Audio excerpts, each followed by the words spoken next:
Alors, je suis Philippe Gounod, donc je suis président du Tambourin Club des Pays de Mirabeau. Je suis également, alors j'ai beaucoup de casquettes. Je suis vice-président du comité départemental de sport tambourin des Bouches-du-Rhône, également président de la Ligue de Provence-Alpes-Côte d'Azur de la Provence et vice-président de la fédération et vice-président de la fédération internationale. Les rideaux sont tombés sur la 25e édition. Monsieur le Président, quel bilan peut-on faire de cette édition? C'est un bilan extrêmement positif. Nous avons repris le niveau que nous avions avant Covid, c'est-à-dire en 2019.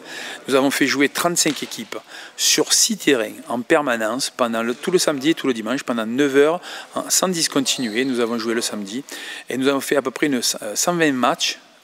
Donc arbitré avec les scores, avec donc, toute l'infrastructure que ça nécessite. Nous avions 200 joueurs, pardon, et donc nous avions environ un public pour les finales, environ à 500 ou 600 personnes.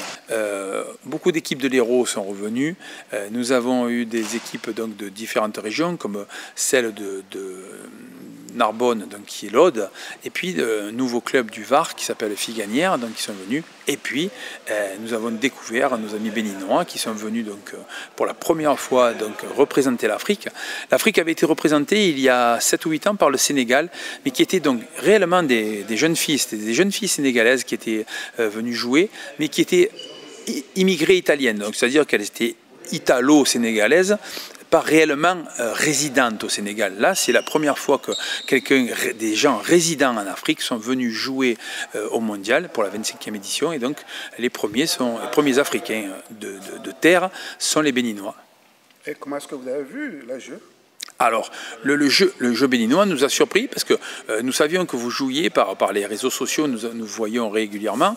Nous avions fait quelques approches auparavant pour vous faire venir, pour faire venir le Bénin. Nous avions eu des problèmes, c'était souvent l'ambassade française qui avait refusé les visas et ils n'avaient pas pu venir. Nous, on se demandait si c'était réellement une volonté de venir. Et bien, enfin, on s'est aperçu à la Coupe du Monde fin août, le 28 août, que le Bénin existait réellement au niveau tambourin, qu'ils avaient des structures, des dirigeants, des joueurs. Et donc, nous avons proposé de les accueillir pour le mondial, ce qu'ils ont fait gentiment. Et nous avons eu plaisir à jouer avec eux, à jouer contre eux et à leur participation au mondial, au 25e mondial. Ce soir, vous avez organisé, si je peux le dire, un camp pour rehausser un peu le niveau des Béninois.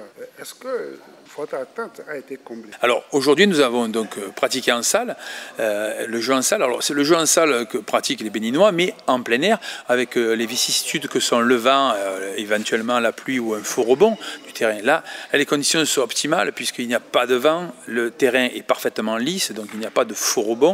Et donc oui, j'étais fort étonné puisque alors déjà les joueurs béninois ont de grosses facultés physiques. Et ça, c'est important. Ils ont un bon déplacement. Ils ont une bonne idée du placement. Donc ça, c'est important aussi. Et là, j'ai essayé d'améliorer leur technique et leur approche de la balle. Ce que l'on doit faire dans différentes fonctions. C'est-à-dire que si le joueur doit jouer en fond de cours, c'est-à-dire comme fond, il doit renvoyer la balle loin. Par exemple, le cordier qui joue devant la ligne, lui, doit être précis et doit juste couper les balles et ne pas les taper. Tout ça, j'ai essayé de leur faire comprendre pour qu'ils puissent aussi l'amener dans leur pays et faire fructifier ce qu'ils ont réussi à apprendre aujourd'hui. Oui, la 25e édition est terminée. Quelle sera la particularité de la 26e édition? La 26e édition, on aimerait faire revenir alors, le Bénin, évidemment, et faire revenir aussi le Brésil. Le Brésil est venu pendant 8 ans au Mondial, et donc nous avons presque réussi. Malheureusement, la guerre en Ukraine, qui n'a pas de rapport direct avec le Brésil, mais a fait augmenter le prix du kérosène. Les billets se sont envolés, les billets d'avion se sont envolés, ils n'ont pas pu venir de façon financière. Donc l'année prochaine, nous les aiderons comme on a aidé les Béninois.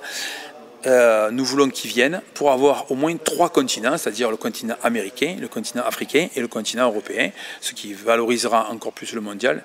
C'est ça mon objectif.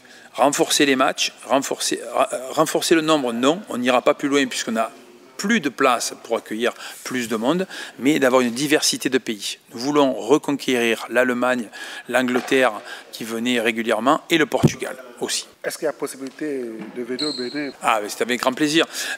Mes fonctions sont multiples, donc au niveau, je suis vice-président de la Fédération internationale, c'est avec plaisir que je viendrai, si je peux apporter un petit peu de mon savoir au Bénin et à d'autres pays limitrophes ou pas, à d'autres pays africains, ce sera avec grand plaisir, puisqu'on a peut-être parlé d'un camp où il y aurait d'autres pays que le Bénin, ce serait avec plaisir. Vous avez également raison qu'il faut former les arbitres parce qu'ils sont partie intégrante du jeu, même si notre jeu est très fair-play. J'aime pas les mots anglais, notre jeu a un bon esprit. Donc très souvent, il y a un bon esprit, il n'y a pas de problème, mais c'est bien d'avoir un arbitre qui dirige le jeu.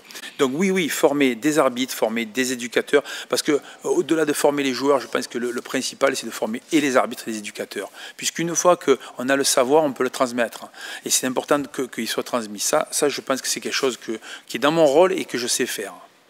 Merci beaucoup.